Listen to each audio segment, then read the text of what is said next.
Hi there, my name is Nina Clapperton. I am a service dog handler, and asleep on my floor right now is closing my laptop there. My service dog, Theo. Now, I want to do this live because I get a ton of questions about how I got Theo and essentially like how I picked him. Now, Theo is my service dog, and I've raised him since he was a little itty bitty baby. And I think a lot of people think that to have a service dog, you need to go and buy it when it's like 2 years old or something.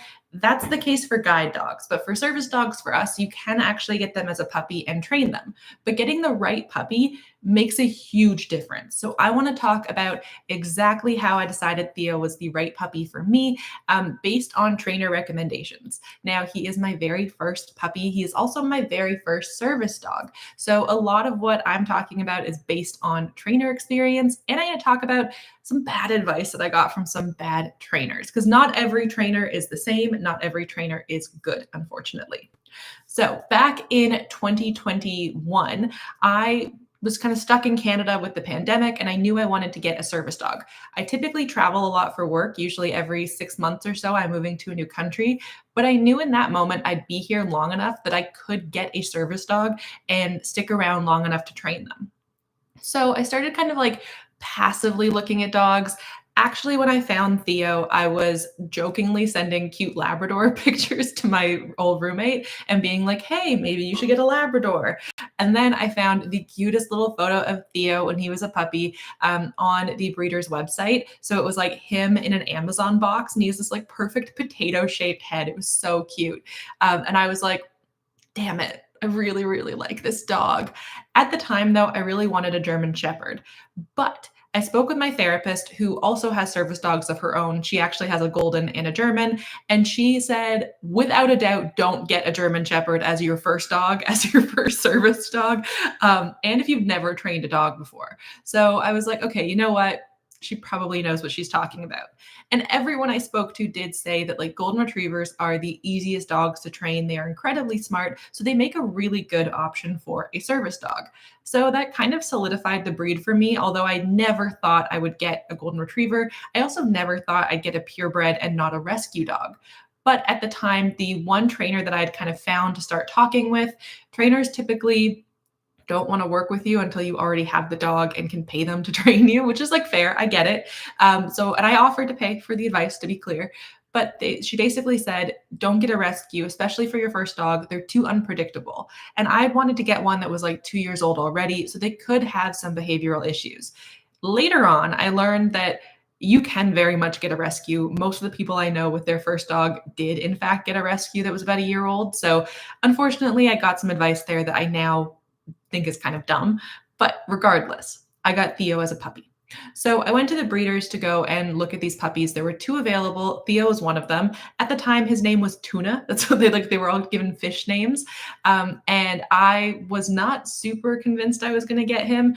He actually didn't like me. So he was much more interested in my roommate, who was a redhead. And so I joked that like the two of them, like kindred spirits. And his brother actually really liked me, but his brother's temperament, I could tell already, was not great for a service dog. Theo loved to like round everybody up. He like would eat last. He'd make sure everyone else got like was there and ready. He was really calm, which like did not end up staying calm for a while there when he was like an older puppy. But a lot of his mannerisms were a lot nicer, where his brother was really destructive, loved to like wreck everything, which to some extent all puppies do. Let's be clear, puppies are not perfect. But his brother sucked. His brother was not very nice.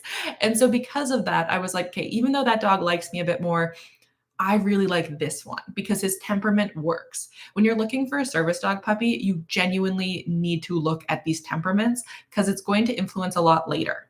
Then, when they turn 40 days old, you want to do what's called a Volhard test. And to do that, someone who's a stranger or has only met the dog once needs to run them through a series of tests.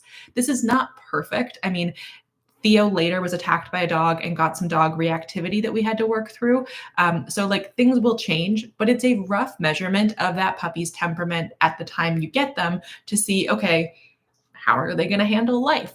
And so the test is pretty simple. Anyone can do it. You can get a printout of it online. The trainer I was at that point going to work with sent it to me. So I just ran through those steps with him because I had only met him for like 10 minutes once a couple weeks before.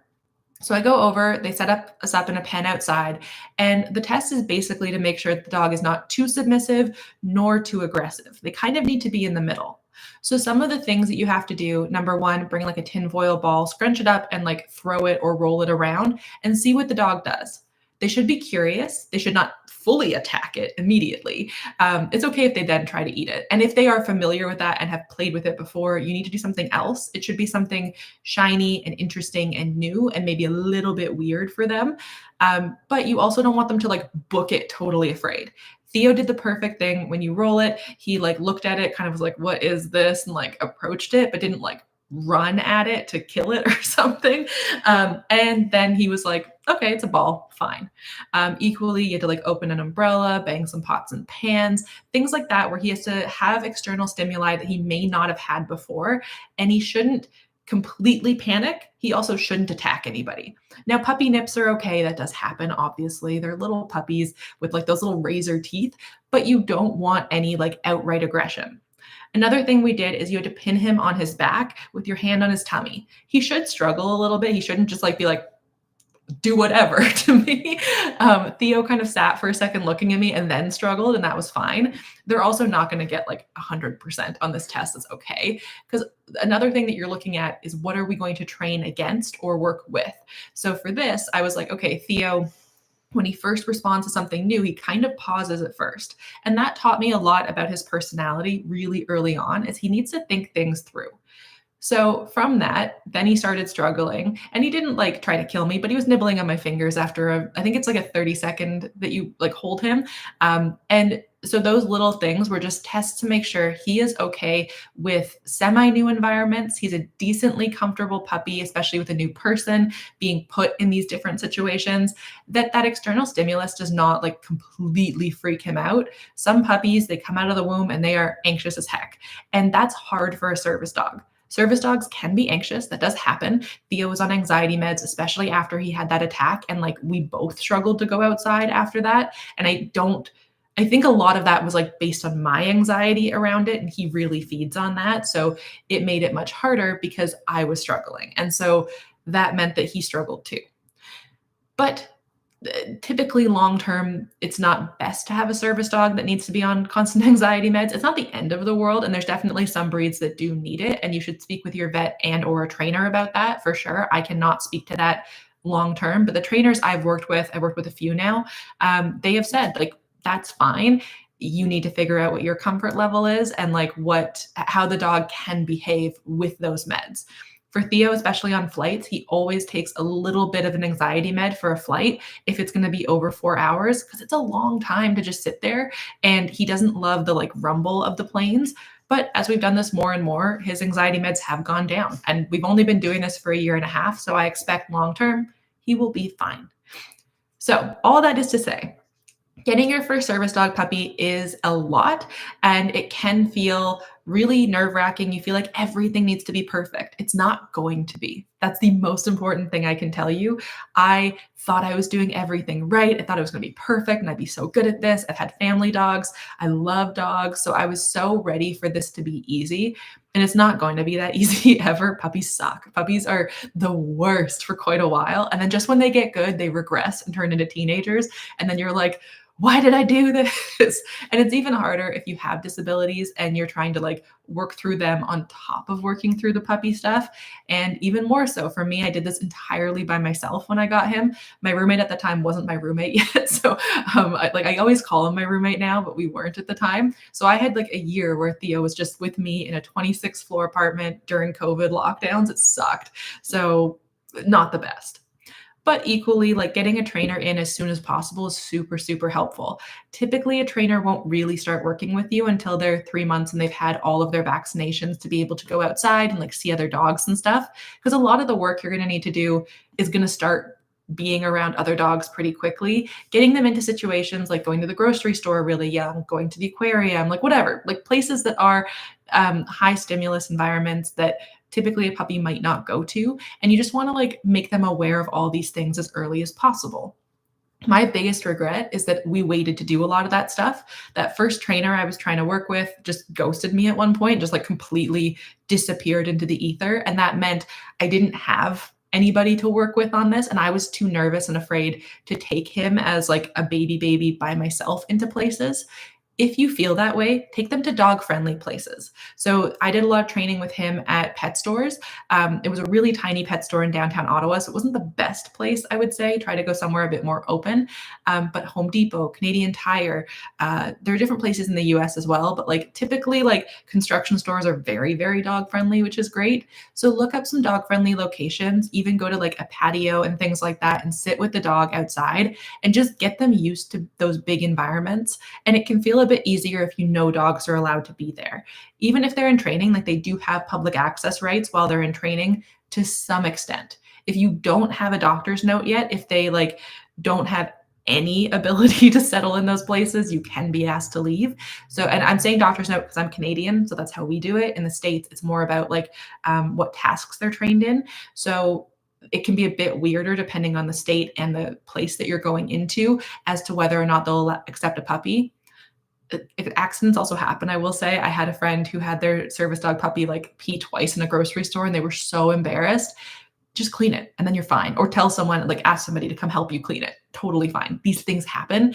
And 99% of the time, people are like, kids also puke in grocery stores. So just keep that in mind. It's not perfect.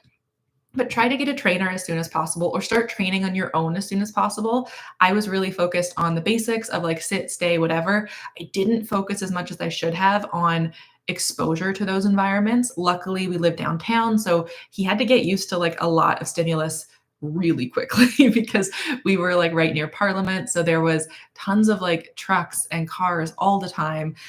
There were like tight sidewalks with people all the time. And the two things that I did wrong with that though is that I let a lot of people pet him because I have social anxiety and struggle to say no.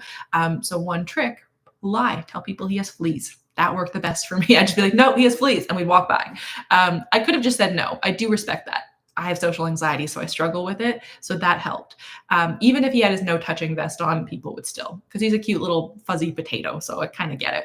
And number two is because the sidewalks are so tight, I didn't do as much as I should have to not overexpose him to other dogs, even once he'd had his shots. Like before his shots, definitely was careful. But after that, I'm like, no, he should love every dog.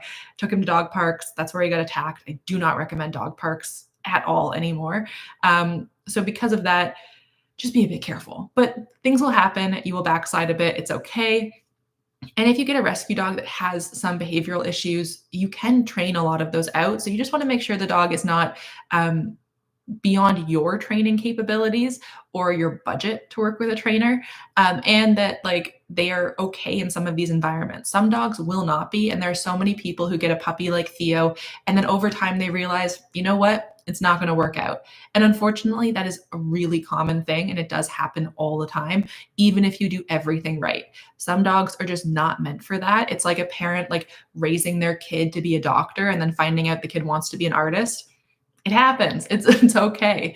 So you'll do your best training your service dog puppy and getting that puppy, but ultimately you cannot guarantee that it is going to be a perfect service dog or whatever, and that's all right. People make mistakes. Some service dogs, even when they're at their best, they make mistakes. That's fine. So just give yourself some grace. And overall, if you really want to get a service dog, the first thing I recommend doing is get in contact with some sort of company or training company. Even if you don't intend to work with them, they will usually have some sort of material to help you learn because they really want everyone to be able to understand how service dogs work. Even like seeing eye dog companies, like I know the Canadian Guide Dog Association, they have training material online for how to train your puppy, even if it's not a guide dog puppy. And that's what I used to potty train Theo. Worked, except for the fact that he's allergic to everything. So we had a lot of rocket butt around the apartment. Beyond that, he was very good about being outside. So look at those things. Try to get in contact with other service dog owners if you can. Be a bit careful. I'd say the service dog community is not the best community kind of, because there's a lot of like exclusion and judgments that happen. So try to find accepting service dog people. And yeah, ultimately get your puppy, do your best. It is hard. It is always going to be hard. And there is no perfect puppy. It's a lot about like what you do with that puppy and how you work with them and just hoping for the absolute best environment. Now, I will say, I think Theo, even though we had some issues, is the best dog. He saved my life. And if you need a service dog, do everything in your power to get one because they are genuinely life-changing and they are just the most amazing little guys. Like he is the reason I am here today. He's helped me get a ton of diagnoses that have helped me like have a much better quality of life because he would alert to things I didn't understand why he was alerting. And a lot of those he taught himself too. Like he was like, hey, you're getting a migraine. We got to do something. And I was like, oh, well, you just get migraines. And he figured out why that happens to some extent. I started noticing patterns and I could take that to my doctor. So that's all to say. Service dogs are amazing. Getting your first puppy for them is hard. But ultimately, any puppy will kind of do as long as you work with their temperament a little bit. And even the nicest puppies can turn into assholes. It happens. So you're not going to get necessarily a perfect puppy. And there's nothing saying that certain breeders are better than others or that rescues shouldn't work. It's all about that individual dog and then your ability to take on that dog and any issues it might have or any like yeah, there's always gonna be some extra issues you don't think of, like Theo being allergic to kangaroo and everything else. There's a video on my channel about all of that and how we found it out. So good luck getting your first service dog puppy, and I hope it goes really, really well. And even when they're in their terrible twos of like I don't know, what are they, like 4 months at that point, and they just suck, it's okay. It gets better. Okay, bye.